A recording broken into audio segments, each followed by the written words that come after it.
Hello guys, जैसा कि हमने पिछले एपिसोड में सीश एला की डिप्यूटी लीडर भी वहां पर आ गई थी, जिसे देख युवा कहने लगा था कि शायद यह भी होली स्पीड सेक्ट के साथ में इवॉल्व है और इसीलिए मुझे जल्दी करना होगा। इसके बाद अगले सीन में हम देखते हैं कि वे वेयर हाउस के अंदर वाली एरिया में आ गए होते हैं, जहां पर कि बहुत सारे रेयर मेटल्स और मैजिक क्रिस्टल्स रखे हुए थे। तब इसे देख यहाँ इस बात से हैरान हो गया था और फिर कहने लगता है कि यह मटेरियल्स तो बहुत ही कीमती हैं, जिनको बाहर से लाभ पाना भी बहुत मुश्किल है। तभी इसी बीच हम देखते हैं कि यहाँ पर इनको गोल्डन फिश दिखाई देती है, जिसे देख यहाँ इस पास और ज्यादा खुश हो गया था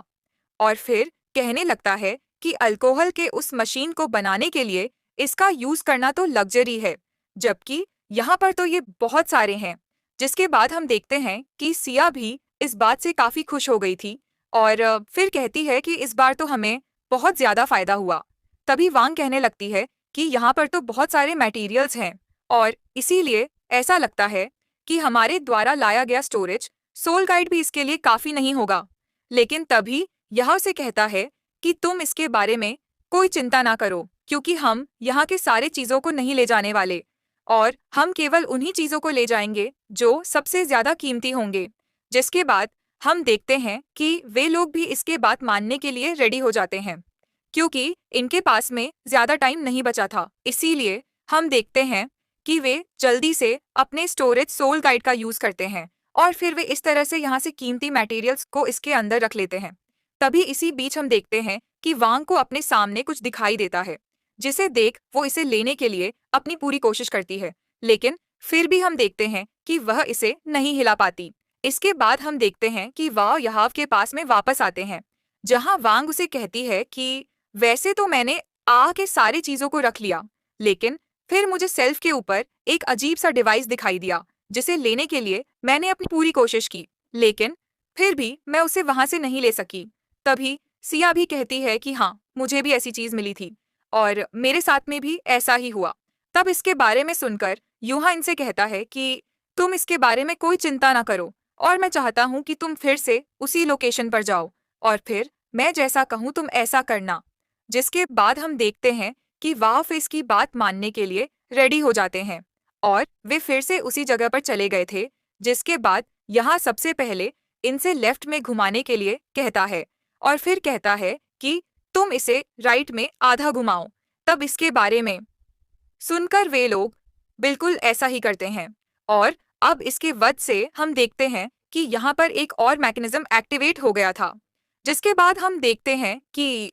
वे तीनों इस बात से काफी खुश हो जाते हैं और युहाव से कहते हैं कि तुम तो अपने मेंटल पावर को बहुत ही फ्लेक्सिबल तरीके से यूज कर सकते हो। लेकिन तभी हम देखते हैं कि आगे वाले डोर का मैकेनिज्म बहुत ही हार्ड था। इसीलिए यूहा भी इस बात से परेशान हो जाता है और कहने लगता है कि यह डोर तो असल में रेयर मेटल से बना हुआ है, जिसका वजह से मुझे इसे क्रैक करने में टाइम लगेगा। लेकिन तभी वांग चुका कहती है कि तुम्हें इसके लिए परेशान होने की जरूरत नहीं है और मुझे एक बार इसे ट्राई करने दो। जिसके बाद हम देखते हैं कि यूहा भी इसके लिए मान गया था और वहीं वांगचू अपने गोल्डन ड्रैगन स्फीयर वाले पावर का यूज करने के लिए रेडी हो जाती है। इसके बाद हम देखते हैं कि उसने डोर के ऊपर अटैक कर दिया था और इस तरह से वो इसे बहुत ही आसानी से तोड़ देती है। जिसके बाद हम देखते हैं कि सियाओ इस पास से काफी हैरान हो जाती है और फिर उसे कहती है कि क्या तुम अपने गोल्डन ड्रैगन स्पीयर को इस तरह से भी यूज कर सकती हो। तब इस पर वांसी उससे कहती है कि गोल्डन ड्रैगन स्पीयर के पास में लाइफ की एसेंस है, जो कि विटालिटी को अब्सॉर्ब कर सकता है। यही वजह है कि इसने रेयर मेटल के विटालिटी को अब्सॉर्ब करके उसे स्क्रैप बना दिया और फिर उसके बाद मैंने इसे बहुत ही आसानी से तोड़ दिया। लेकिन अब यहाँ के नज़ारे को देख पप पूरी तरह से हैरान हो जाते हैं, क्योंकि यहाँ पर केवल रियर मेटल ही नहीं रखा हुआ था, बल्कि यहाँ पर तो असल में बहुत सारे सोल गाइड वेपन भी होते हैं। जिसके बाद यहाँ कहने लगता है कि यह जगह तो फास्ट किलिंग सोल गाइड कैनन बल के राह से भरी हुई है और अब इसीलिए हमें इसके बारे में अच्छे से इन्वेस्टिगेशन करना होगा। जिसके बाद हम देखते हैं कि वे तुरंत इसकी बात मानने के लिए रेडी हो जाते हैं और वे यहाँ से अलग अलग डायरेक्शन में चले गए थे। वहीं हम देखते हैं कि सियाओ को इसके बारे में काफी चिंता होने लगती है और कहने लगती है कि यहाँ के सोल गाइड का लेवल कम से कम लेवल 7 है। जिसके बाद हम देखते हैं कि यूहा भी इसके बारे में सोचकर काफी परेशान हो गया था और फिर कहने लगता है कि यह जगह केवल एक सीक्रेट वेयर हाउस नहीं है, बल्कि यह तो असल में एक सीक्रेट आर्सेनल भी है। तभी अचानक से हम देखते हैं कि वांगी से आवाज लगाती है, जिसके बारे में सुनकर यहाँ भी तुरंत इसके पास में आ गया था, जहाँ वो देखता है कि वांग तो किसी बात से इमोशनल हो गई है। अब इसीलिए यूहा इससे पूछता है कि क्या हुआ, जिसे देखते ही वह पहचान जाता है कि यह तो वही सो आइलैंड एलिमेंटल बॉम्ब है, क्योंकि जब श्रेक सुपरवाइजरी की टीम मैसेंजर को पकड़ने के लिए गई थी, तब वहां पर मैसेंजर ने इसी बम का यूज किया था, जिसके वजह से वे उसके सामने कुछ भी नहीं कर पाए थे और इसी के वजह से इनका एक साथी वहां पर मारा भी गया था। जिसके बाद हम देखते हैं कि यह इस बात से काफी गुस्सा हो जाता है और कहने लगता है कि इसके वजह से श्रेक सुपरवाइजरी की टीम बहुत बुरे तरीके से डैमेज हुई थी और अब तो ऐसा लगता है कि इसके पीछे सनन एम्पायर का ही हाथ है। तभी इसी बीच हम देखते हैं कि सिया भी यहाँ पर आ जाती है, जो कि यहाँ के नज़ारे को देख पूरी तरह से हैरान हो गई थी और उसे यकीन ही नहीं हो रहा था कि यहाँ पर इतना सारे सोल एलिमेंटल बम अब है। तभी वांग कहने लगती है कि मैसेंजर के पास में जो सोल एलिमेंटल बम था, तभी वांग कहने लगती है कि ये वाले सोल एलिमेंटल बॉम्ब तो उनसे ज्यादा एडवांस है और इसीलिए कहीं आशा तो नहीं कि उनके पास केवल टेस्ट वाला पीस था। लेकिन हम देखते हैं कि यहाँ इस पर कुछ भी नहीं बोलता है। तभी सियाओ कहने लगती है कि इस तरह का सोल एलिमेंटल बम के ऊपर तो बैन है, लेकिन इसके बाद भी सन मन पार ने इतना सारा रखा हुआ है और इसीलिए कहीं अस नहीं कि वे सच में वर को शुरू करना चाहते हैं। वहीं दूसरी तरफ हम देखते हैं कि मास्टर सुवान और बुसी अभी भी सियावया के साथ में फाइट कर रहे थे, जहां इनमें से कोई भी किसी के सामने हार मानने वाला नहीं होता है और अब इसीलिए हम देखते हैं कि इनके बीच में बहुत ही खतरनाक फाइट होने लगी थी।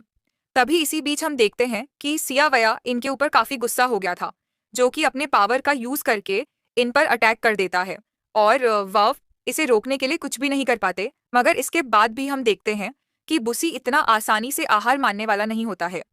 लेकिन इसके बाद भी हम देखते हैं कि बुसी इतना आसानी से पीछेने वाला नहीं होता और उसे कहने लगता है कि तुम और मैं तो लेवल 99 और लेवल 70 में हैं, लेकिन इस बार तो तुम्हारा सामना लेवल 99 वाले 2 सुपर डबल से हो रहा है, जिसके वजह से तुम इस बार हमारे सामने कुछ भी नहीं कर पाओगे। तभी हम देखते हैं कि मास्टर सुवान भी इसके लिए रेडी हो गए होते हैं। और फिर कहने लगते हैं कि बुसी और मैं कई डिकेड से लेवल 99 में फंसे हुए हैं, लेकिन इस बार तो हम लेवल 99 वाले के साथ में फाइट कर रहे हैं और अब इसीलिए ऐसा लगता है कि हम लेवल 99 वाले बैरियर को तोड़ने वाले हैं।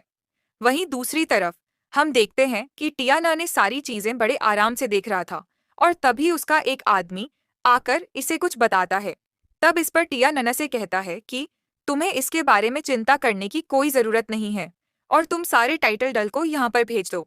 क्योंकि मैं इस बार इनको इतना आसानी से नहीं छोड़ने वाला और चाहे यहाँ पर कुछ भी क्यों ना हो जाए,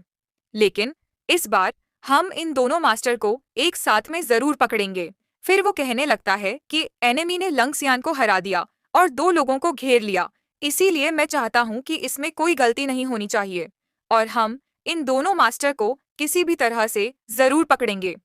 जिसके बाद हम देखते हैं कि उसका आदमी इसकी बात मानकर वहां से चला जाता है। लेकिन तभी हम देखते हैं कि जूजी भी इसके बारे में सोचकर परेशान हो रही थी। जिसके बाद टियानन कहने लगता है कि इसमें से एक बॉडी सेक्टर का लीडर है, जबकि दूसरा वाला शक में सबसे ताकतवर। लेकिन अगर ऐसा भी है तो क्या हुआ? क्या सच में उनको लगता है कि वे इस तरह से यहाँ पर अटैक कर पाएंगे? फिर वो कहने लगता है कि अब तुम मरने के लिए रेडी हो जाओ, क्योंकि तुम अब यहाँ पर कुछ भी नहीं कर पाओगे। तभी हम देखते हैं कि टयानन के बाकी लोग भी अटैक करने के लिए आने लगे थे, जिसे देख बुसी के लोग भी इसके लिए रेडी हो जाते हैं और फिर हम देखते हैं कि वे भी इनका सामना करने के लिए रेडी हो गए थे। जिसके बाद हम देखते हैं कि टीचर जामा भी टिया ने इनके लोगों का सामना करने के लिए रेडी हो गई थी, जबकि वहीं प्रिंसेस जई भी अब इसके बारे में कोई देरी नहीं करती और वो भी अपने लोगों के साथ में इनका सामना करने के लिए रेडी होती है। तभी हम देखते हैं कि जूजी ने भी इन सारी चीजों को देख लिया था और वो इस बात से काफी परेशान हो जाती है। मगर तभी हम देखते हैं कि बनार और आउटयान भी यहाँ पर आ गए होते हैं और वो भी अपने पावर का यूज करके अटैक करना शुरू कर देते हैं।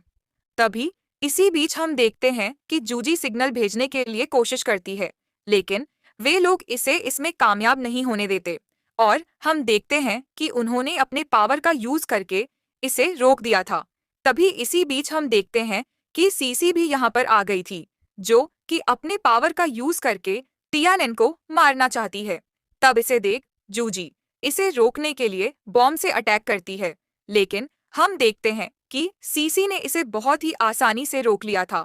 और फिर वो टयानन के ऊपर अटैक करने के लिए आ जाती है। लेकिन हम देखते हैं कि टिन रन ने भी अपने पावर का यूज करके इसे बहुत ही आसानी से रोक लिया था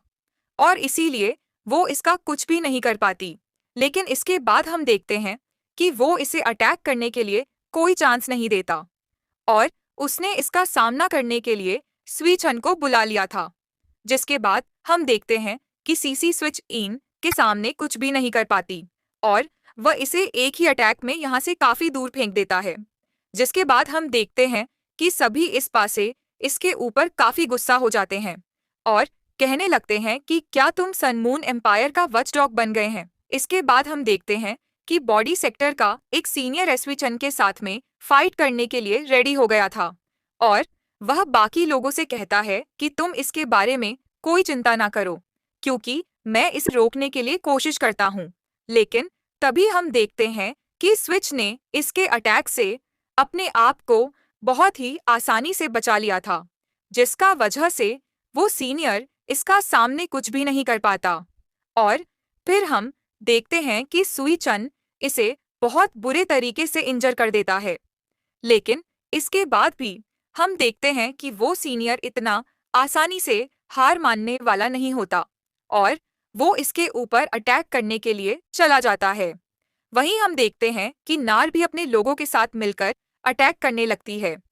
जिसके वजह से सोल्जर इनके सामने कुछ भी नहीं कर पाते और हम देखते हैं कि वह इनको बहुत ही आसानी से मारने लगते हैं। मगर तभी इसी बीच हम देखते हैं कि सियाउटा भी यहाँ पर आ जाती है, जो कि अब एक ईबल सोल मास्टर बन गई थी। लेकिन इसके बाद भी हम देखते हैं कि आउटयान को इसके बारे में कोई चिंता नहीं होती और वो अपने पावर का यूज करके सियाओटाओ पर अटैक करने के लिए चला गया था। लेकिन वहीं हम देखते हैं कि सियाओटाओ को इसके बारे में कोई चिंता नहीं होती, क्योंकि उसने इसके अटैक से अपने आप को बहुत ही आसानी से बचा लिया था और इसीलिए आउटयानी इसका कुछ भी नहीं कर पाता है। मगर इसके बाद भी हम देखते हैं कि आउटयान इतना आसानी से हार मानने वाला नहीं होता और वो इस पर अटैक करके इसे काफी दूर फेंक देता है। जिसके बाद हम देखते हैं कि सियाओटे इस पास से काफी गुस्सा हो जाती है, इसीलिए उसने अपने blood flame piercing the cloud वाले पावर को एक्टिवेट कर लिया था और फिर हम देखते हैं कि वो इसका यूज करके अटैक करना शुरू कर देती है। लेकिन वहीं उधर हम देखते हैं कि आउटयान भी इतना आसानी से इसके सामने हार मानने वाला नहीं होता, इसीलिए वो भी अपने क्रेजी गॉड किलर वाले पावर को एक्टिवेट कर लेता है और फिर हम देखते हैं कि वो इसका यूज करके सियाओटाओ का सामना करने के लिए चला गया था। लेकिन इस बार हम देखते हैं कि वो सियाओटाओ के पावर के सामने कुछ भी नहीं कर पाता है और इसीलिए सियाओटाओ अपने पावर से उसे काफी दूर फेंक देती है। वहीं दूसरी तरफ हम देखते हैं कि एसवी चन भी अपने पावर का यूज करके लोगों को बहुत ही आसानी से मार रहा था। तभी इसी बीच हम देखते हैं कि सियाओटाओ अपने ब्लैक रॉक डिस्ट्रक्शन वाले पावर को एक्टिवेट कर लेती है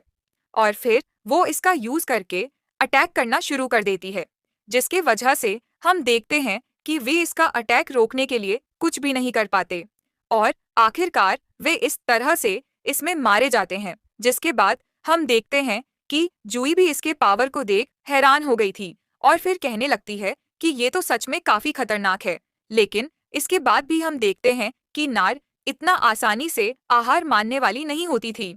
और वह अभी भी इनका सामना करने के लिए रेडी होती है। लेकिन वहीं हम देखते हैं कि टिया रेन को इसके बारे में कोई चिंता नहीं होती और वह कहता है कि तुम सभी मरने के लिए आखिरकार यहाँ पर आ ही गए हैं। लेकिन तभी हम देखते हैं कि टीचर चावा भी अब शांत रहने वाली नहीं होती, इसीलिए वो भी अपने पावर को एक्टिवेट कर लेती है। और फिर हम देखते हैं कि वह अपने एडसली स्किल का यूज करके इन पर अटैक करने के लिए रेडी हो गई थी। तभी हम देखते हैं कि सभी इसके पावर को देख पूरी तरह से हैरान हो गए थे